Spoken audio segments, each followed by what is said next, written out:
Shalom saudara, selamat bertemu kembali di dalam kasih Tuhan. Saya tidak lupa mengucapkan selamat Hari Pentakosta yang baru saja kita peringati pada tanggal 31 kemarin. Saya percaya biarlah Roh Kudus tetap bertakhta di dalam kehidupan kita. Roh Kudus selalu ada berjalan mengiringi kita. Amin saudara. Baik saudara, hari ini saya akan menyampaikan tema perenungan mengenai Roh Kudus sesuai dengan yang baru kita peringati beberapa hari yang lalu, pencurahan Roh Kudus atau yang kita kenal dengan Hari Raya Pentakosta. Di dalam Alkitab Hari Raya Pentakosta. Nah saudara, mari kita buka ayat bacaan kita pada hari ini yang terambil di dalam Yohanes 14. Saya akan mulai dari Yohanes 14 ayat 16, 17 dan 26. Karena ini ayatnya panjang saudara, saya akan bacakan singkat. Aku akan minta kepada Bapa, akunya huruf besar artinya Tuhan. Aku akan minta kepada Bapa dan Ia akan memberikan kepadamu seorang penolong yang lain, supaya Ia menyertai kamu selama-lamanya, yaitu Roh kebenaran. Dunia tidak dapat menerima Dia, sebab dunia tidak melihat Dia dan tidak mengenal Dia. Tetapi kamu mengenal Dia, sebab Ia menyertai kamu dan akan diam di dalam kamu. Tetapi penghibur yaitu Roh Kudus yang akan diutus oleh Bapa dalam namaku, Dialah yang akan mengajarkan segala sesuatu kepadamu dan akan mengingatkan kamu akan semua yang telah kukatakan kepadamu. Lalu kita sambung dengan Kisah Para Rasul ayat 1 sampai dengan 8. Saya akan bacakan buat saudara. Tetapi kamu akan menerima kuasa kalau Roh Kudus turun ke atas kamu, dan kamu akan menjadi saksiku di Yerusalem dan di seluruh Yudea dan Samaria dan sampai ke ujung bumi. Amin. Nah saudara, berikut pembacaan kita mengenai Roh Kudus. Nah saudara, kalau saudara suka judul, saya akan beri tema perenungan saya pada hari ini dengan judul Fungsi Roh Kudus dalam hidup kita. Saudara, Roh Kudus itu mempunyai fungsi atau mempunyai peranan. Dia ada di dalam kita. Dia punya peranan, dia punya fungsi untuk saudara dan saya. Kita mau belajar pada hari ini apa saja fungsi atau peranan Roh Kudus untuk hidup saudara dan saya. Yang pertama saya temukan di dalam ayat bacaan Yohanes 14 ayat 16. Aku akan minta kepada Bapa dan Ia akan memberikan kepadamu seorang penolong. Saudara garis bawahi di situ ada kata penolong. Jadi saya simpulkan yang pertama di sini, fungsi atau peran Roh Kudus dalam hidup saudara dan satu, sebagai penolong. Yang mengerti katakan amin. Roh Kudus sanggup menolong saudara dan saya dalam hal situasi apapun. Karena Roh Kudus ialah pribadi daripada Yesus Kristus, pribadi daripada Allah Bapa yang sudah Tuhan berikan untuk tinggal dan bertakhta di dalam kita. Saudara, oleh sebab itu percayalah, di dalam diri kita, di dalam diri saudara dan saya, ada satu pribadi yang namanya Roh Kudus. Dan salah satu perannya atau salah satu fungsinya menolong saudara dan saya. Dia salah satu pribadi penolong. Dia menolong. Apa yang sedang saudara hadapi saat ini, percayalah ada pribadi Roh Kudus yang sanggup menolong saudara, memberikan jalan keluar. Amin saudara. Dan yang kedua saya temukan di sini fungsi Roh Kudus atau peranan Roh Kudus saudara. Saya akan bacakan masih di dalam ayat 16. Supaya Ia menyertai kamu selama-lamanya. Garis bawahi menyertai. Supaya Ia menyertai kamu selama-lamanya. Yang kedua saya temukan peran Roh Kudus atau fungsi Roh Kudus di dalam hidup saudara saya. Dia menyertai saudara dan saya sampai dengan selama-lamanya. Wow, dahsyat saudara. Ternyata di dalam hidup saudara dan saya ada satu pribadi yang mungkin tidak bisa kita lihat kasat mata, dan Dia selalu menyertai saudara dan saya sampai selama-lamanya. Namanya Roh Kudus. Amin, saudara. Kita harus yakin dan percaya. Oleh sebab itu, jangan pernah engkau merasa sendirian. Jangan pernah engkau merasa kesepian. Jangan pernah engkau merasa kehilangan.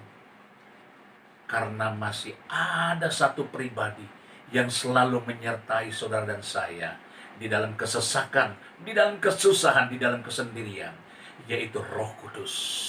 Roh yang sudah dicurahkan, diutus oleh Bapa melalui Tuhan Yesus Kristus, yang kita kenal dengan hari pencurahan Roh Kudus atau hari Pentakosta.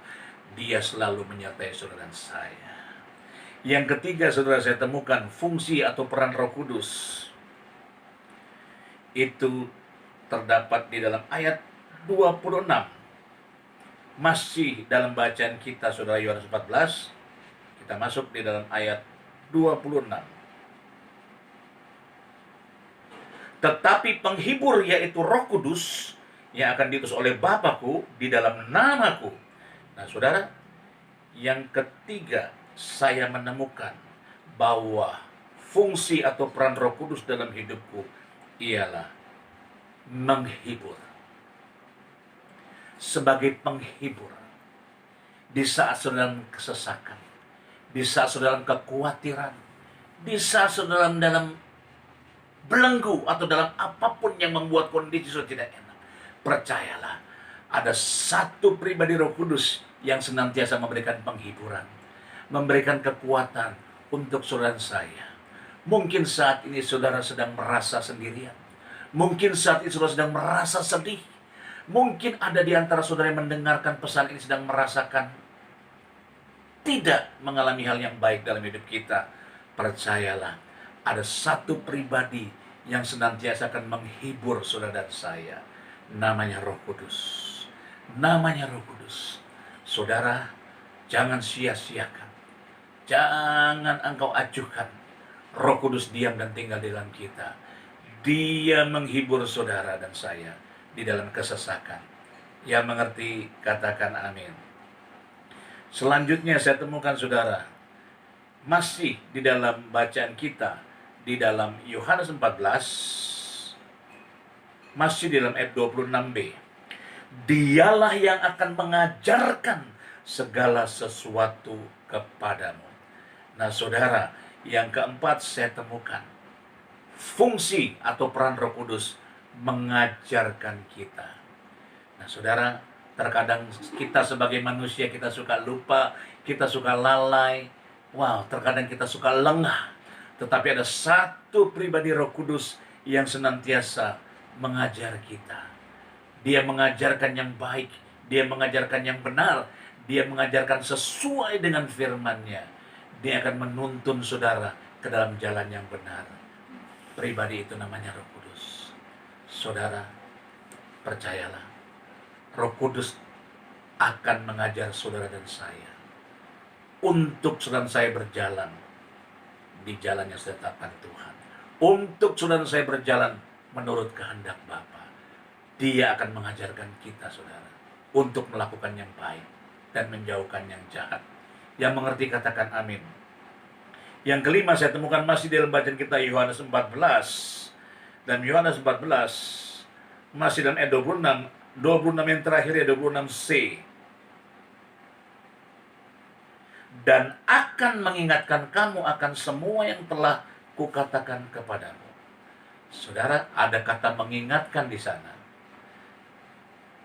Yang kelima saya temukan, Roh Kudus mengingatkan saudara dan saya. Peran Roh Kudus, fungsi Roh Kudus, salah satunya mengingatkan saudara dan saya, mengingatkan saudara dan saya akan janji firman-Nya. Amin, saudara. Amin. Mungkin saudara sedang butuh pertolongan saat ini. Mungkin saudara saat ini sedang butuh sesuatu dari Tuhan. Roh Kudus akan mengingatkan saudara akan janji firman-Nya. Percayalah, Roh Kudus akan mengingatkan saudara dan saya bahwa masih ada Tuhan, bahwa janji firman Tuhan ya dan amin di dalam nama Yesus. Percayalah, saudara. Percayalah, Roh Kudus satu pribadi yang akan mengingatkan saudara kepada Tuhan.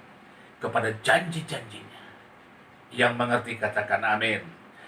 Dan yang terakhir saya temukan dalam Kisah 1 ayat 8. Saya akan bacakan. Tetapi kamu akan menerima kuasa kalau Roh Kudus turun ke atas kamu. Dan kamu akan menjadi saksiku. Nah saudara, yang terakhir. Menurut perikop ayat bacaan yang kita baca sama-sama tadi, saya simpulkan yang keenam. Fungsi Roh Kudus atau peran Roh Kudus dalam hidup saudara saya.